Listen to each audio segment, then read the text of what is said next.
3 నిమిషాలు స్లో ఫ్లేమ్లో చక్కగా ఉడికిచ్చేసాను. ఇప్పుడు మూత తీసేసి చూడండి, చక్కగా మన రొయ్యల ఫ్లేవర్ వాసన వచ్చేస్తుంది.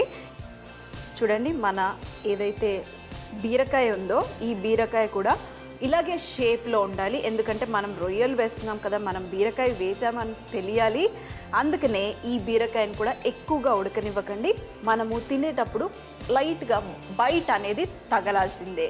కొంచెం ధనియాల పొడి కాస్త, అలాగే కొంచెం వాటర్.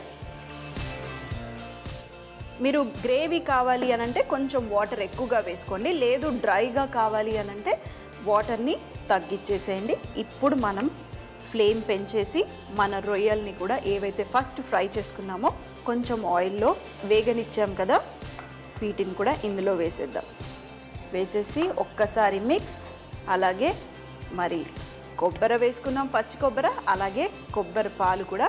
పచ్చి కొబ్బరి వేసుకున్నప్పుడు ఎప్పుడైనా కర్రీని మనము అదే రోజు తినేసేయాలి. ఎందుకంటే నెక్స్ట్ డే ఒకవేళ మీరు తిన్నారు అనుకుంటే అది కొంచెం మనకి టేస్ట్ అనేది చేంజ్ అవుతుంది. కానీ బాగా మీరు ఉడికిచ్చారు, కుక్ చేశారు అని అంటే ఏం పర్వాలేదు, నెక్స్ట్ డే కూడా తినొచ్చు. ఇప్పుడు ఇందులో మనం కొబ్బరి పాలు, ఒక చిన్న కప్ కొబ్బరి పాలు వేస్తే సరిపోతుంది.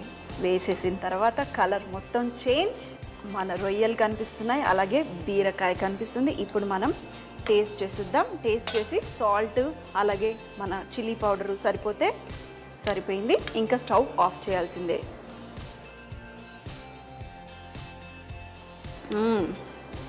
చక్కటి ఆ రొయ్యల ఫ్లేవరు, ఎండు రొయ్యలు పచ్చి రొయ్యలు రెండు కాంబినేషన్తో సూపర్ టేస్టీగా ఉంది. మరీ కారం కారంగా ఉండకూడదు ఈ డిష్, కొంచెం మనకి ఎందుకంటే light colour white colour gravy కాబట్టి టేస్టీగా ఉంది డిష్. ఇంకా స్టవ్ ఆఫ్ చేసేస్తున్నాను. లాస్ట్లో కొంచెం కొత్తిమీర వేసుకుని సర్వ్ చేస్తే టేస్టీ బీరకాయ రొయ్యల కర్రీ తయారు చేయు విధానం. ముందుగా ఒక ప్లేట్లో రొయ్యలు తీసుకోవాలి. అందులో కొద్దిగా సాల్ట్, పసుపు, అల్లం వెల్లుల్లి పేస్ట్ వేసుకుని చక్కగా మిక్స్ చేసుకోవాలి. ఆ తర్వాత స్టవ్ పై ప్యాన్ పెట్టుకొని కొద్దిగా ఆయిల్ వేసుకుని ఈ రొయ్యల్ని అందులో వేసుకుని రెండు వైపులా 1 నిమిషం పాటు ఉడకనివ్వాలి. ఆ తర్వాత ఒక బౌల్లోకి మార్చుకోవాలి.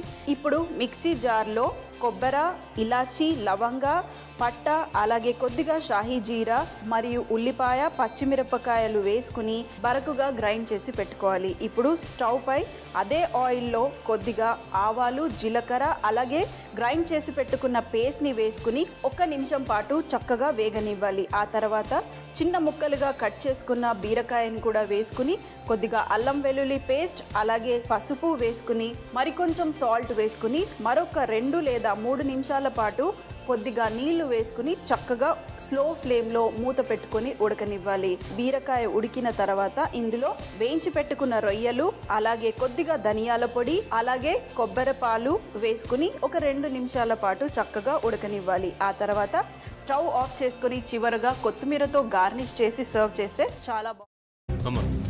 అలాంటి వాళ్ళది నిజమైన ప్రేమ కాదు, అది వ్యామోహం. ఎగ్జాక్ట్లీ చిన్నత్త, నిజంగా ప్రేమించుకున్న వాళ్ళు అలా చేయరు. ఎంత మనసు విరిగిపోతే కన్న కూతుర్ని పట్టుకొని మా దృష్టిలో చచ్చిపోయా ఉంటుందా తల్లి? అది సరే అమ్మా, తన కూతురుతో తన మాట అనేటప్పుడు ఆమె మాటల్లో వ్యథ, కళ్ళల్లో బాధ గమనించావమ్మా? పెద్దబాబుకు బర్త్డే విషెస్ చెప్పు కూడా వెళ్ళాం కదా. ఊరికే ఎలా కాలిపోతుంది? మంట పెడితేనో పడితేనో తగలబడుతుంది.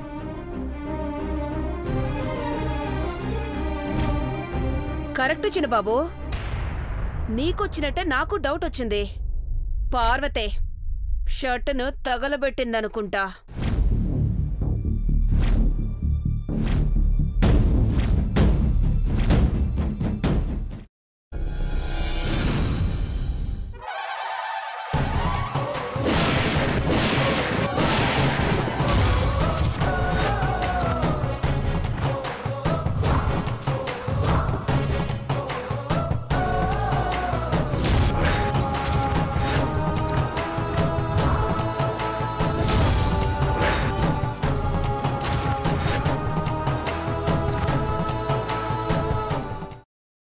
తర్వాత పొట్టు తీసేసి చాప్ చేసి పక్కన పెట్టుకోవాలి. ఒక ప్యాన్లో కొద్దిగా నూనె వేడి చేసి అందులో ఆవాలు, మినప్పప్పు, శనగపప్పు, కరివేపాకు, సన్నగా తరిగి పెట్టుకున్న ఉల్లిపాయలు వేసుకుని 1 నిమిషం పాటు వేయించుకోవాలి. ఆ తర్వాత కాల్చి కట్ చేసి పెట్టుకున్న వంకాయని కూడా అందులో వేసుకుని బాగా మిక్స్ చేసి బౌల్లోకి ట్రాన్స్ఫర్ చేసుకుని అందులో తగినంత చిక్కటి పెరుగు లేదా పల్చటి పెరుగు వేసుకుని మిక్స్ చేసి అన్నంతో కానివ్వండి, చపాతీతో కానివ్వండి సర్వ్ చేసినా చాలా బాగుంటుంది.